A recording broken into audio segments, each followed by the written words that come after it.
7 grocery tips for saving money. If you're like me, then chances are trips to the grocery store have now become a traumatic experience.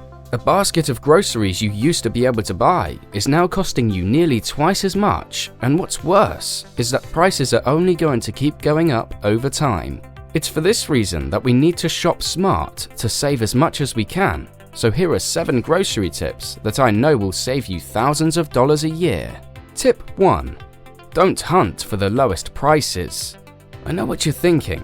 What do you mean avoid the lowest prices, Adam? I want to save as much as I can, but hear me out. As someone who has frugal, but some could argue cheap, parents, I've seen one major grocery shopping mistake being repeated for the last 30 years, and chances are you've been guilty of making the same mistake yourself. What is that mistake, you may be wondering? Trying to aim for the lowest grocery bill possible. I remember my dad would literally drive to 3 or 4 different grocery stores across the city to buy the food and grocery items he needed based on wherever they were going to be sold at the lowest price. So if detergent was cheapest at one store, cheese at another, and bread at another, that was 3 stores he would go to. Now, while this did minimize his grocery bill, it actually had a much higher cost than just buying all the food items at one single store. Here's why. Let's assume you have 10 items to buy and split up your grocery trip into 4 shops. Doing so saves you $20 total. That's a win, right? Not exactly. Having to go to 4 different stores could easily take you another 30 minutes to an hour depending on where you live, plus the time involved in parking, waiting in more lines, etc. Assuming you make even $10 an hour, you've now erased all of your servings based on lost time. So, what's the solution? The best approach that I've found is to plan to minimize your bill based on the prices at 1 or 2 stores. Sure, it may not result in the lowest bill possible, but saving time after work on your precious weekends is worth more than a couple bucks, especially as your income starts to rise. Tip 2. Learn food prices. I remember coming home from the grocery store one day and telling my mum that I got a great deal on a pint of strawberries for just $8. I think she nearly kicked me out of the house for paying that much, but given that I was young at the time and didn't regularly buy my own groceries, I had no idea how much strawberries actually cost. Well, sadly, I now know how badly I got ripped off that day, but what's worse is that many people are succumbing to this same experience every time they go to the store because they don't keep tabs on regular prices. So, first off, why do you need to start learning the costs of food? Simple. So you don't fall for the tricks that grocery stores use by jacking up prices, then putting them on sale to make it seem like you're getting a deal. Now, I know it can seem nearly impossible to remember all of the prices at the grocery store, but it's not as hard as you think.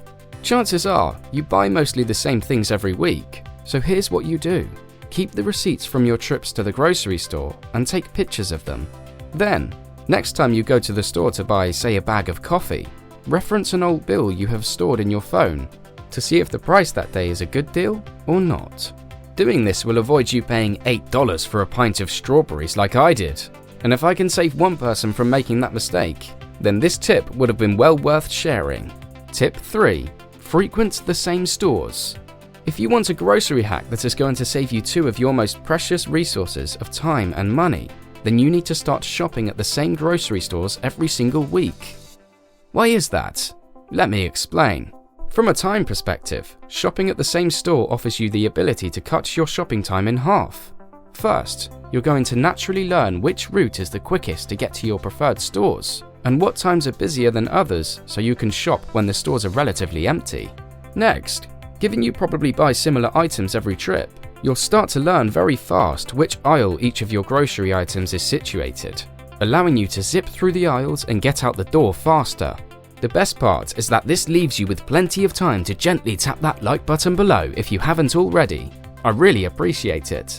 From a cost perspective, like we just talked about, you'll learn the prices of your staple goods faster if you keep buying them from the same retailers, so you ensure you don't risk getting ripped off, like I did with my $8 strawberries, which I'm clearly still not over. Tip 4. Create a grocery budget. Most people love to eat, but hate to budget. However, you're going to start to despise eating if it starts to drain your bank balance. Fortunately, you can avoid this being the case by using a grocery budget. If you're unfamiliar, a grocery budget is basically just a sub-budget of your overall monthly budget. So, for example, if you typically allocate 15% of your after-tax income towards food, your grocery bill may make up 10 of that 15%, with the other 5% going towards eating out. Then, this amount allocated towards groceries can be categorized into food items like meat, vegetables, non-perishables, and household goods. Now, this may seem a bit complicated, but here's why it's important. If you don't set budgets for each of your grocery categories, it becomes very hard to see where you're overspending.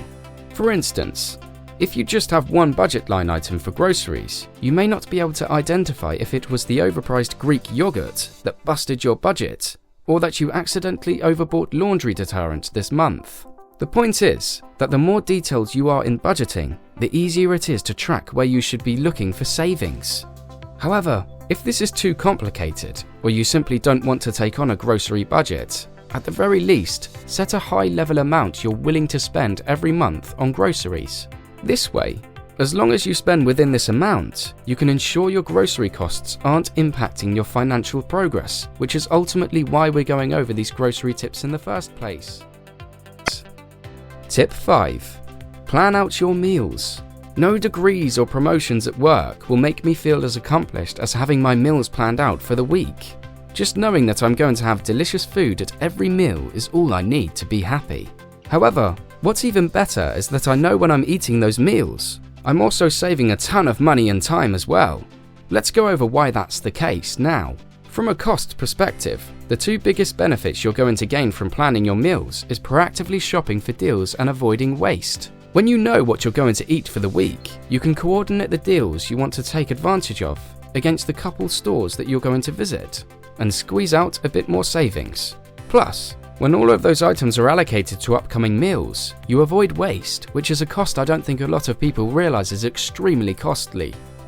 In fact, a recent study published in the American Journal of Agricultural Economics found that the average US household wasted 31.9% of its food. The total annual cost of the wasted food was estimated to be $240 billion, or $1,866 per household, or just over $150 a month. I don't know about you, but I'd rather keep that $150 in my own pocket than see it being thrown into the trash. And if you feel the same, let me briefly go over how you can plan out your meals for the week. Assuming you do your grocery shopping on Sundays, take some time the day before to sit down and write down exactly what you'll eat every single breakfast, lunch, and dinner for the next 7 days. Then, look in your fridge, freezer, and pantry to see what you already have that matches what you want to eat so you don't double buy. Then, once you know all the items you need, do a quick review of which stores have those items on sale. Bunch them into a trip of 1 or 2 stores and collect them the following day. This exercise takes just 10 minutes a week, but can save you hundreds of dollars a month. And if you want more saving tips that I personally use on the regular, make sure you hit that subscribe button below, as I'll be sharing more of my strategies in upcoming videos. Tip 6. Shop with a list. I have a confession to make. I hate shopping for groceries. I hate the smells, waiting in line and knowing that I'm paying double what I used to pay for the same damn food. Fortunately, shopping with a list makes my trips to the store a bit more palpable for 2 main reasons. First, it allows me to stay organized. Like I said, when I'm at the grocery store, I'd rather be doing about 1,000 different things, so being able to get in and get out is my goal, which a shopping list helps me achieve. By using a list, I can plan my route, especially because I shop at the same stores as I advised you to do yourself, and this gets me out of the store in a hurry. Next, using a list stops me from buying things that I don't need. My rule is if it's not on the list, don't buy it, because this is how you end up with a carton of milk you won't drink or a box of crackers that goes stale in your cupboard. However, the best part about using a list is not making a fool of yourself.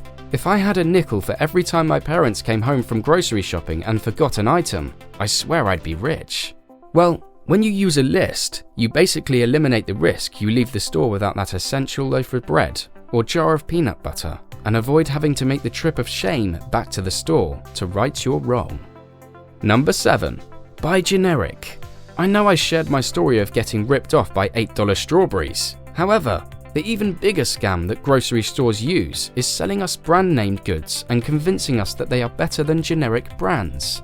If you're someone who only buys brand-name food, then let me ask you this. Do you turn away prescriptions from your doctor if they order you the generic version? Likely not. Well, if generic drugs are fine to be putting in your body, then how is generic brand-name foods any different? It's not. You see, brand-name food operates very similarly to brand-name clothes. Most are made in the same facilities, but diverge when labeling takes place. And it's this label that stores use to justify higher prices. Now, I know some people will argue that generic brand foods sometimes taste different than the brand-name versions, and that's not always a bad thing. I personally prefer some generic brands' tastes over their mainstream competitors. At the end of the day, you have to decide for yourself which you prefer, as taste is subjective. But what's not subjective is price. When you're saving $30 a trip by buying generic, you may not care which brand's logo is on the label, especially if you're trying to save half your money, which I explain how you can do in this next video. So click on over and let's get started.